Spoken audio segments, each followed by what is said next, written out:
నమస్తే welcome to our channel. కూటమి ప్రభుత్వం అధికారంలోకి వచ్చిన తర్వాత వైసీపీ అసలు అసెంబ్లీకి వెళ్ళనటువంటి పరిస్థితి ఒక గవర్నర్ ప్రసంగానికి తప్పిస్తే, మరి ఇప్పుడు ఈ వర్షాకాల సమావేశాలకు కూడా వైసీపీ హాజరు కాకపోతే స్పీకర్ వారిపైన అనర్హత వేటు వేసే అవకాశం ఉందని చెప్పి కొందరు అంటున్నారు. అయితే అనూహ్యంగా వైసీపీ నుంచి 11 మంది ఎమ్మెల్యేలు గెలిచారు. జగన్మోహన్ రెడ్డి తప్పిస్తే మిగతా 10 మంది ఎమ్మెల్యేల్లో ఒక 6 ఎమ్మెల్యేలు అసెంబ్లీకి వెళ్ళడానికి రెడీగా ఉన్నట్లు కథనాలు వినిపిస్తున్నాయి. మరి నిజంగా వాళ్ళు అసెంబ్లీకి వెళ్తే జగన్మోహన్ రెడ్డి ఎటువంటి చర్యలు తీసుకుంటారు, లేదు అంటే వెనక నుంచే జగన్మోహన్ రెడ్డి వాళ్ళనే అసెంబ్లీకి పంపిస్తున్నారా అనర్హత వేటుకు గురి అవ్వకుండా?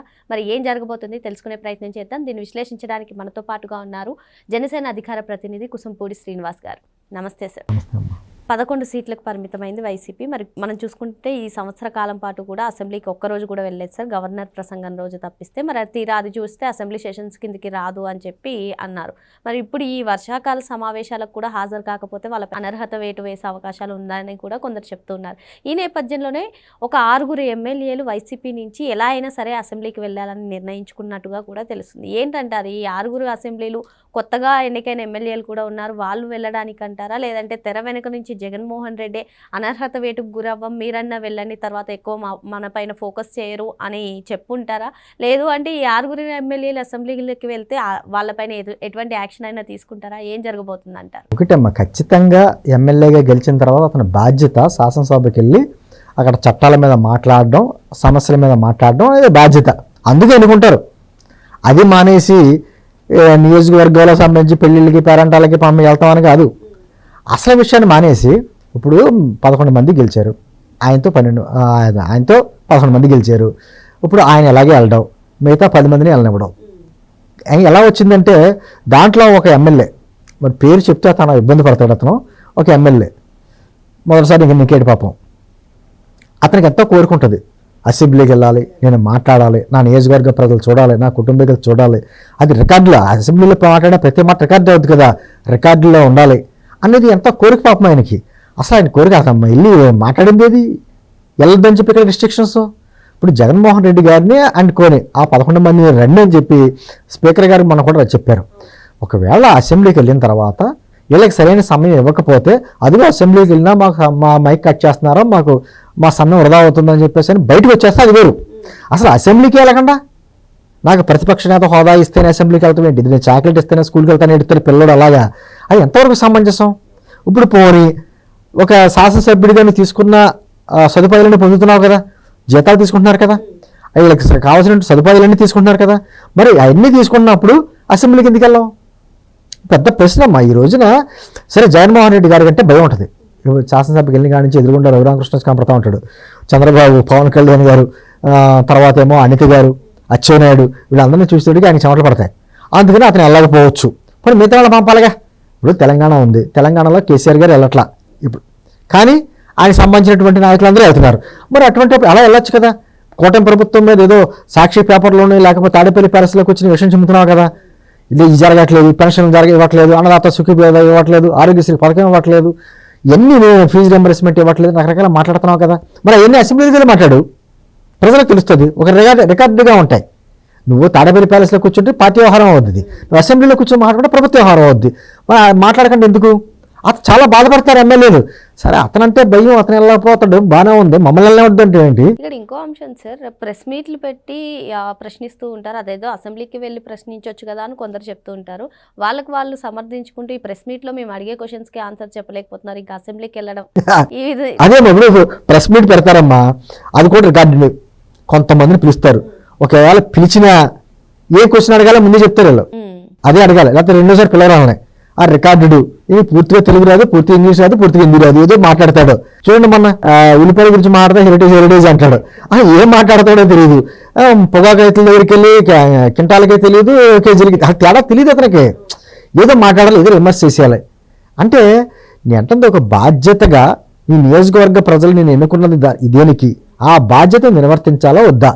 లేదు, నిజంగా నీకు నమ్మకం లేదు, లేదా కూటమి ప్రభుత్వం ఏదో చేసేస్తుంది, పులివెందుల్లో గెలుపు కూడా ఒంటరిగా గెలిచేశారు, వాళ్ళందరూ ఏదో అధికారం ఉపయోగించి చేశారంటున్నారు కాబట్టి మీ 11 మంది రాజీనామా చేసిరండి, నిరూపించుకోండి.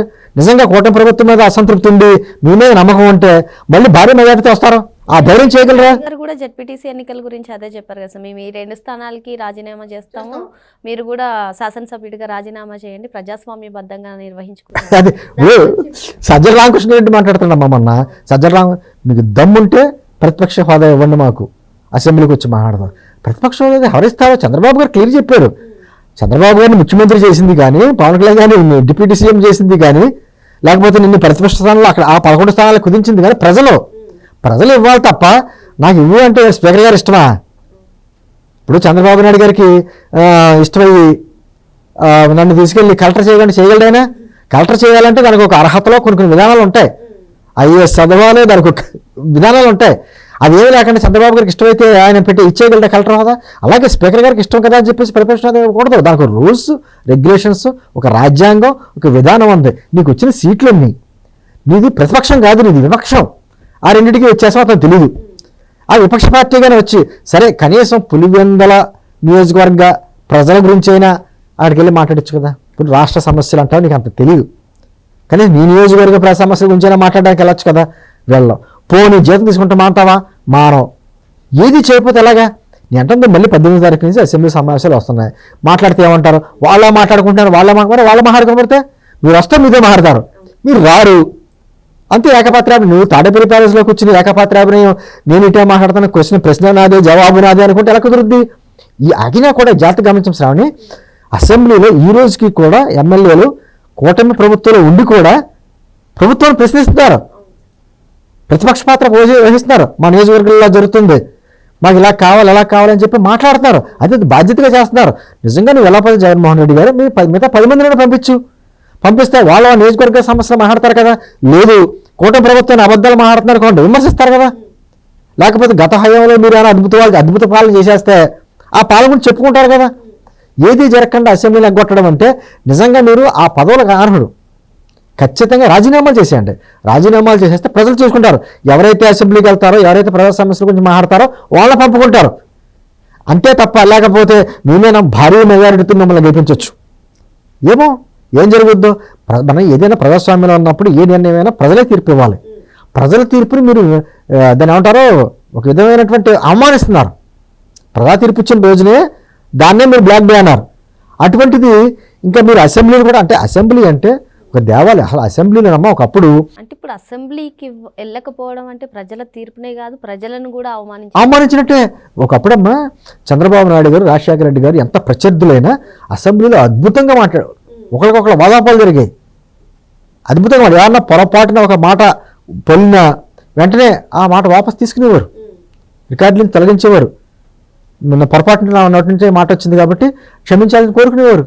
అంత ఒక అద్భుత సాంప్రదాయాలు ఉండి అవి అసలు మొత్తానికి అసెంబ్లీకి వెళ్ళకుండా ఉన్న అసెంబ్లీలో గతంలోనేమో అన్ని బూతులు మాటలు మాట్లాడతా, అందరినీ ఏడిపిస్తా, ఒక విధమైన రాక్షసానందం పొందినటువంటి వ్యక్తులు ఈరోజేమో కనీసం అసెంబ్లీ కూడా వెళ్ళకపోవడం అనేది.